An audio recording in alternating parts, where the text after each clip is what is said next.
Au début du film, nous observons une fille qui se prépare chez elle pour un rendez-vous. Rapidement, la belle se rend dans un bar où doit avoir lieu son rendez-vous. La fille passe un bon moment avec le gars et lui permet de la raccompagner chez elle. Cependant, à ce moment-là, un inconnu décide de rentrer à l'intérieur à la suite de la belle. Bientôt, la télévision diffuse la nouvelle de la jeune fille retrouvée, à qui on a brutalement ôté la vie. Les victimes du criminel inconnu sont de plus en plus nombreuses. Au même moment, dans l'un des bars, Eva fête son 30e anniversaire. La femme célèbre la fête avec des amis. Kelly est super heureuse en mariage. Anthony est dans une relation depuis un moment, mais il serait pas contre trouver un autre mec pour s'amuser. Robin est célibataire en ce moment, mais elle est polyamoureuse. À la demande de ses amis, Eva fait un discours où elle parle de son manque d'évolution professionnelle et de sa rupture avec son mec après 8 ans de relation. Après avoir bu quelques verres, ses copines lui disent qu'il est temps qu'elle trouve un mari. Anthony n'est pas d'accord, car le criminel est toujours sur Tinder. Eva est choquée car elle regarde aussi des vidéos sur ce sujet. De retour chez elle, la fille écoute un autre podcast. Quand Eva regarde une photo de son ex, la poignée de la porte se met soudain à trembler. La fille se cache, puis saute sur l'intrus qui, heureusement, s'avère être sa sœur. Valérie est mariée depuis longtemps et a même des enfants. Elle parle à Eva et lui dit qu'elle ne fait pas assez attention à sa sécurité. C'est pourquoi Valérie lui propose d'installer un système de sécurité intelligent dans sa maison. Eva est sûre qu'elle n'en a pas besoin, car son ex-petite amie va bientôt changer d'avis et revenir. Cependant, Valérie convainc la fille, car il s'avère que l'ex-petite amie d'Eva, Jake, lui a trouvé une remplaçante en 8 mois. Eva est sous le choc après avoir appris la nouvelle. La fille demande à Valérie de la laisser seule, puis invite Robin chez elle. Avec son amie, Eva crée un profil sur Tinder pour trouver un remplaçant à son ex et lui montrer qu'elle aussi peut être heureuse avec quelqu'un d'autre. Robin like tous les mecs pour que la fille puisse choisir parmi plein de messages. Mais la première expérience d'Eva avec les messages n'est pas très réussie. Bientôt, la fille remarque le profil de Mitch. En partant à son rendez-vous, Eva écoute un podcast sur un criminel. Il s'avère que l'inconnu adore Rose, dont on trouve des bouteilles dans toutes les maisons où il est passé. Eva aperçoit le mec au bar et apprend qu'il a acheté cette marque de vin. Mitch est tout de suite attiré par la fille et il passe un bon moment. Eva remarque que le mec n'a pas d'empreinte digitale. Mitch avoue que c'est à cause de son boulot en cuisine et du fait qu'il manipule tout le temps des objets chauds. Au bar, la fille aperçoit soudain Valérie. Eva se dispute avec sa sœur et lui demande d'arrêter de la suivre. Après cela, pour embêter Valérie, la fille rentre chez elle avec Mitch. Le couple reste seul. Après ça, Eva dit au mec de partir, mais Mitch ne s'offusque pas et demande à la fille de l'appeler un de ces jours. Une fois seule, la fille commence à échanger des messages avec Kyle. Tôt le matin, Eva se réveille au son de la sonnette et voit un beau mec devant sa porte. La fille apprend qu'il s'agit de Norman, un employé qui installe des systèmes de sécurité. Le mec est plutôt bavard et raconte qu'il s'intéresse à la criminalistique. Après avoir évalué les lieux, Norman invite la fille à sortir et elle accepte avec joie. Pendant la journée, Eva va bosser et prend des photos pour une copine. La fille parle à Kelly de Mitch et aussi d'un installateur de système de sécurité sympa. En plus, Eva continue à échanger des messages avec Kyle et ils ont rendez-vous aujourd'hui. Kelly dit à la fille de ne pas ramener le mec chez elle avant au moins 3 rendez-vous pour ne pas faire une mauvaise impression.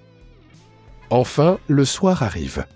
Eva trouve la conversation avec Kyle intéressante, mais bizarre. En plus, elle trouve louche qu'il ait commandé du rosé au resto. Pendant le rendez-vous, la fille passe un bon moment, mais refuse d'aller chez Kyle. À la place, Eva décide d'inviter Mitch chez elle.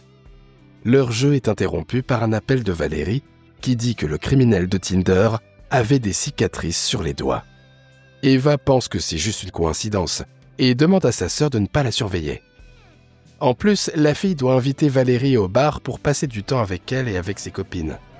Pendant la rencontre, Anthony insiste sur le fait que Norman est le meilleur choix. Kelly vote pour Kyle, mais Robin pense que Mitch est le meilleur candidat. Après avoir appris la nouvelle du nouveau crime, Eva décide de supprimer Tinder. Elle veut sortir avec 3 mecs, pour choisir le meilleur et montrer à sa sœur qu'aucun d'entre eux n'est un criminel. Le soir, Eva part en rendez-vous avec Mitch. La fille vérifie ses chaussures et se rend compte que le mec a la même pointure que le criminel. Eva est sous le choc. La fille décide de partir, ce qui déprime Mitch. Le mec dit aussi qu'il sera très déçu s'il s'avère qu'Eva veut juste coucher avec lui. La fille décide de ne plus voir Mitch, le trouvant dangereux. Eva part à son rendez-vous avec Kyle, qui a décidé de le donner dans un parc. Mais pendant qu'ils sont là, Kyle se dispute avec un mec qui joue de la guitare. Eva vérifie discrètement les chaussures de Kyle et se rend compte qu'elles sont de la même taille que celles du criminel de Tinder. Le soir, la fille s'enfuit de son harceleur. Mais il s'avère qu'un homme qui passait par là a trouvé l'écouteur qu'elle avait perdu. Le matin, Eva écoute un podcast et comprend que le criminel doit avoir accès aux maisons. Il ne doit pas non plus éveiller les soupçons. Eva commence à se méfier de Norman. Quand le mec arrive, Eva lui dit d'enlever ses chaussures avant d'installer le système de sécurité. Mais il refuse. La fille propose à Norman de l'accompagner à un spectacle d'humour. Mais là-bas, le mec fait peur à Robin en jouant le rôle d'un criminel de Tinder. Plus tard, Eva demande à Norman pourquoi il s'intéresse à la criminalistique. Le mec ne répond pas et s'en va en disant que sa sœur lui a envoyé un message. Eva se retourne et aperçoit Brad au bar. Eva parle au mec et lui demande pourquoi il est venu sans Kelly. Brad avoue qu'ils se sont disputés et qu'ils vivent séparés depuis quelques mois. Eva compatit. Puis le mec s'en va. Robin rejoint bientôt la fille.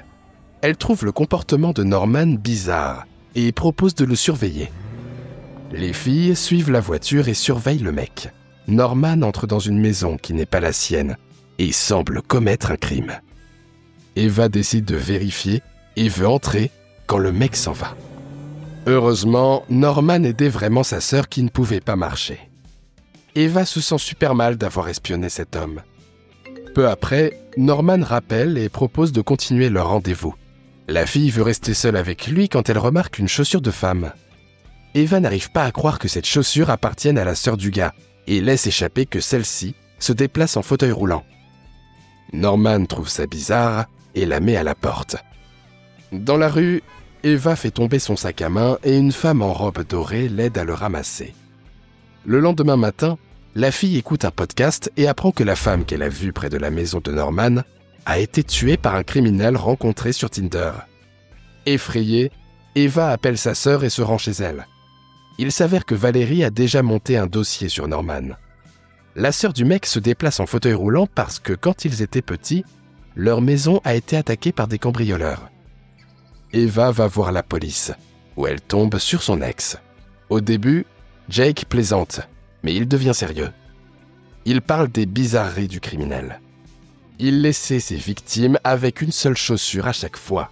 Eva se souvient de la chaussure trouvée dans la chambre de Norman et dit que ça pourrait être un indice. Jake mentionne aussi qu'ils ont un bout d'ADN du tueur, mais qu'ils n'ont pas réussi à le trouver dans la base de données. Eva décide de donner un coup de main et se rend chez Norman. Au début, la fille fait semblant de chercher une boucle d'oreille perdue, puis elle embrasse passionnément le mec en lui arrachant un cheveu. Sous un prétexte bidon, Eva s'enfuit et apporte les indices à Jake. Le mec dit qu'il ne faut pas que la fille rentre chez elle, car c'est Norman qui a installé le système de sécurité. Eva appelle ses copines et sa sœur, mais elles sont trop occupées pour répondre. Près de chez elle, la fille tombe sur Norman qui lui fait très peur.